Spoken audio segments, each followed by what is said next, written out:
Hi friends, welcome to metro story. Yes, நம்ம மகாநதி சீரியலில் இப்போ வந்து ரீயூனியன் வந்துட்டு அப்படியே ஸ்மூத்தாக போயிட்டுருக்கு.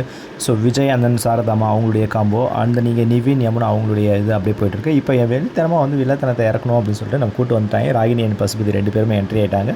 ஸோ பசுபதி இவங்க ஷூட்டை தான் இன்றைக்கி வந்து போயிட்டுருக்கா அப்படின்னு எல்லாருமே எதிர்பார்த்துருந்தோம். பட் இவங்க மட்டும் இல்லைங்க, இவங்க கூட இன்னொரு வேலை ஆட இருக்காங்க. அவங்களுக்கும் இன்றைக்கி வந்து ஷூட்டப் வந்து போயிட்டுருக்கு. யாருன்னு கேட்குறீங்களா? எஸ், நிவின் கூட இன்றைக்கி வந்து போராட்டத்தில் அந்த ஸ்போக்கில் அடி வாங்கின யமுனா தான். அவங்களும் வந்து பசுபதி கூட 2 ஃபோட்டோ பிடிச்சிருக்காங்க. அவங்க ட்ராக்கும் பசுபதி ட்ராக்கும் மிங்கிள் ஆகுதா, ஒன்றா ஆகுதா, இல்லை 2 பேருக்கும் மெர்ஜ் ஆகாமல் திரும்ப வேறு எதனா ட்ராக்கில் போகுதா அப்படின்றது கதைக்களத்தை கொண்டு வந்திருக்காங்க. ரொம்ப இன்ட்ரெஸ்டிங்காக வந்து போயிட்டுருக்கு. ஸோ சகல பாய்ஸ் ஒரு பக்கம் வந்து டீம் ஒர்க்காக வந்து பண்ணிகிட்ருக்காங்க. பார்ப்போங்க, வெயிட் பண்ணுவோம் எந்த சீன்ஸ் முன்னாடி வரும், எது பின்னாடி வரும். யமுனா தான் வந்து மற்ற டார்கெட் பண்ண போகிறாங்களா, காவேரி விஜயை, இல்லை கங்காவும் சேர போகிறாங்களா அப்படின்றது வெயிட் இல்லை பசுபதி ராகினி இவங்க 2 பேரா அப்படின்றது கதைக்களம் சுற்றி விட்டு இருக்காங்க. வெயிட் பண்ணுவோம். நல்லா சுவாரஸ்யமாக போகுது. நீங்கள் டோன்ட் மிஸ் இட். ஓகேங்களா? வாட்ச் பண்ணுங்கள். நம்ம சேனலை சப்ஸ்கிரைப் பண்ணி, ஷேர் பண்ணி, லைக் பண்ணி, கமெண்ட் பண்ணுங்கள். தேங்க்யூ.